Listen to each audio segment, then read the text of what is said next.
Chokuregerera. Anda tsukuregera takamirira kuti atipe muripo wake. Muripo.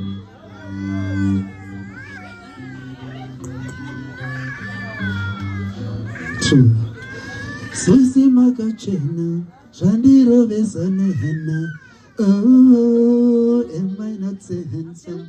Sisi makachena Shandiro besane hena Oh, am I not so handsome? Diye mana sikana Anodi wane hena Oh, am I not so handsome? Diye mana sikana Anodi wane hena Oh, Gucci honey good back from my God. Gawera motore Gamoti huyo jidana ni iwene nitare. Because he say yo chifunga ungate wane mara. Tita maira wado jindane ndare. Gamoti huyo ndare. Aiyo diye mwana sikana anodi wane hana. Mana sikana anodi wane hana oh yeah thank you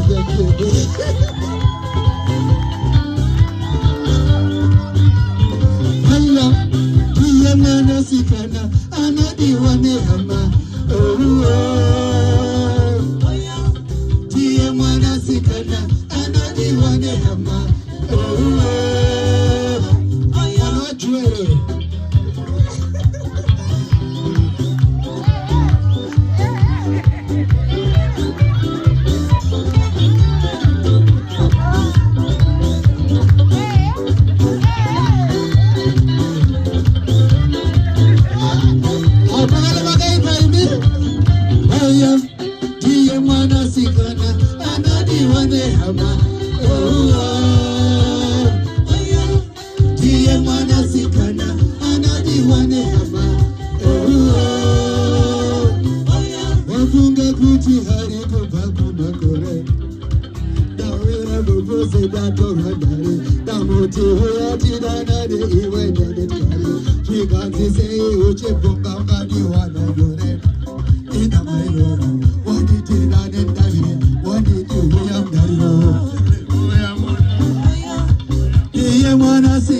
Apeya maita basi.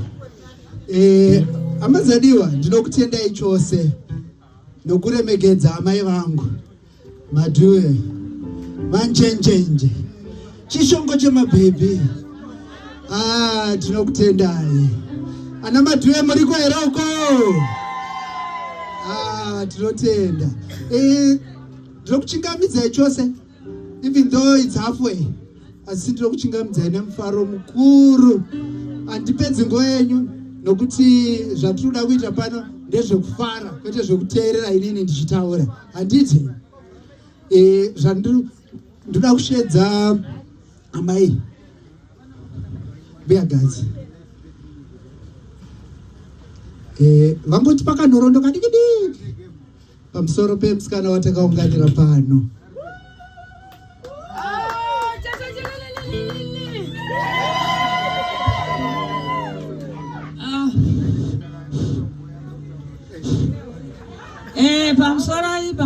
Pamsoroi. Ininika kana kutaura handisi kugona because baba vangu vashedza nemuzomaenda ani mave. Amen. Kana kumutsvana wachikoro chaimutswa nemuridzi zvino hei hambe nokuti wasisi bheni wainzani kana makushedzwa nababa venyu nemuridzo Mchaziva here Bia Gwenzi. Muridzi wamashedzwa navanhu vabonyi mainchi. Chaziva. Asikana makushe shamwari dzemaita hailo.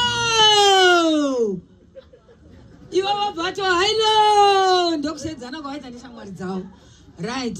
Ndisingapedze nguva yedu ndodiki nhai. Musikana wamuri kuona uyu.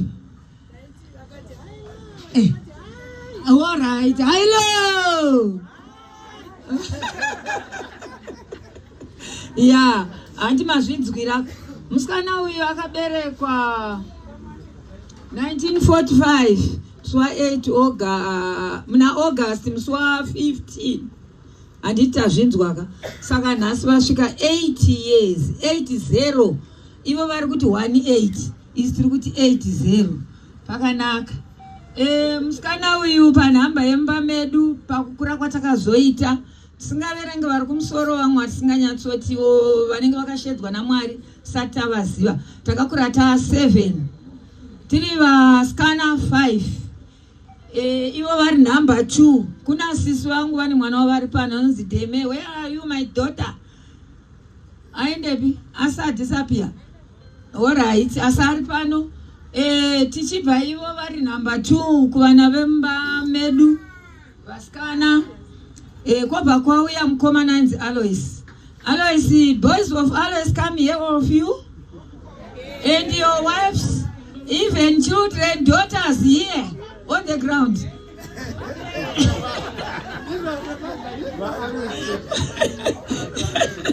Alois. Mungacha and Lorenz, they are very sorry, they are very far, they are not here, sorry. You see. Are you not Alois' family? Come on, Ben. What are you thinking? What's happening? Druguku mese vandinoti vekumba kwedu kana ndichienda kumba kwedu. Ko mai elso varipo. Okay, apa akatingati kango vashoma vacho vari pano vamwe mongozo vati zvinowanda. Pane vamwe vasipo handiti? Vasikana vaenda upi? Pane vamwe vasikana vasipo asi vari pano. Anzi munhu nemunhu wake.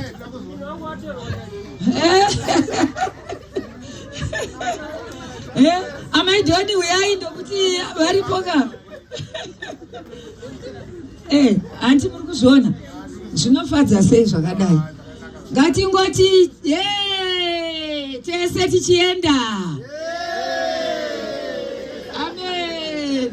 Achapa introduction akawanda nekuti rwendo rwedu rwakakura. Vamwe vana vapo asi vari pano zvavo. Zvakanaka kuchibva vavabo vakomana pachiuya inini. Mungauyawo pano here pandakamira muri kwaGatsi varipo hamene kuti vamwe vafamba here varipo ndemenda mbokutsvaga ndikakushaya. Uyu ndiye mwana wasisi wangu vanambotaura vakuru kuna mbuya Gwenzi. Ndiye akunda kuya R1 my daughter. Koma yo maita wanda. Yes mwanangu. Sorry, ndasina kukuona. Spencer ariko. Come my first born, hey. Fambisa. Ndikukutsvaga. Ndo vana vasisi vedu vakuru kuna Gogo Gwenzi. Famba bosiria. Fambai mtene mauya. Kuno.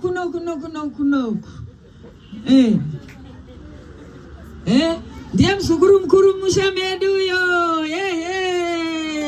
Waita pia Spencer. Yes mwana. Yes. Aiwa. Mazona ndio wana wasisi wangu. Ne anzadi yake wauya. Aiwa tio nemurora. Wamona achaga amai wake kumberi. Right, chita piece off. Pakanaka.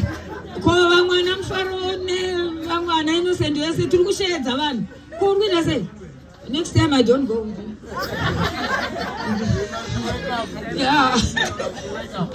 Apana mwasipere. Vakwana ndio Gatsi family. Ndio yekwangu Domboshawa. Sisi wakuru Domboshawa. Maita basa peace off. tatenda. Mumashure medu muna hanzvadzi yedu mhuri yakaina kukunda kuuya. Tozouya munin'ina wangu last maichabalala, where are you? Afamba futi. Vanhu vanofambisa vanonesa. Zvakanaka tozongoti kana adzoka muchangoona mwana ndakagara naye ndiye mudiki mumba medu. Zvakanaka. Ndakambotaura kanhoroondo kadiki kuti sisi vangu tisvike patiri zvandinozivawo. Ndaiwo ndine difference yavo yakati sezvo paiona hanzvadzi pakazombeta kaspesi ndopakwazoya inini. Zvakanaka. Sisi vangu ava vakadzidza. Mosasana tiri kudhara ndo maticha. Right. Tichaenda kusvika ipapo. Sisi vangu ava vadzidza vapedza vakagara nababa vadiki vedu vaione zvitoro nonzi kwaMhandu vachitengesa imomo. Vakabvako vakauya pachikambi panonzi kwakutama uko vakatengesa kuti kuna vamwe baba vedu vadiki vakanga vaine zvitoro. Ndoma vakazowanikwa nani naPeter Claver Gwenzi ari pateachers training at Kutama College. Tobva ipapo sisi wangu vakachata 1962 if not mistaken. Am I correct my sister? It's 1960. I was in sub B. Ndikabatsira muchato nanhasi ndiri kungobatsira muchato. Ndiri kubatsira muchato. Andimaona ndakachema sisi wangu achiimbirwa kunzi kutengesa mwana nokude mari nhasi tauya kuzomutora. Vekwamasuwa kutengesa mwana nekude mari nhasi tauya kuzomutora. Ndakachema ndikati sisi wangu iwe uri kuchema indiri kuchema. Ndobva tazoenda kwaMhandu. History yedu yakati kure asi ndira kudimbura. Zvakanakai. Sisi vangu ava murume wavo vaiticha kwaMhandu. Vaticha kwaMhandu bankura vakazoti siyei basi. Ndobva vaenda kuZambia. Musikana akarima uyu zviyo izvi. Uyu musikana akarima muinde zviyo vaikowa nonzi imbodaremeka kuti maikowa masaga anosvika mangani. Tasingaise masaga taisa mudura chairo kuzara. Dura rakazara rezviyo, dura rechibage, dura renzungu. Magore ranga rakaipa 1964. Zvakanaka handi muri kuona waenda uchirikadzi asi usiri uchirikadzi murume angaenda muZambia. Munoziva kudhara kwainetsa connection dzeimwe nyika neimwe nyika.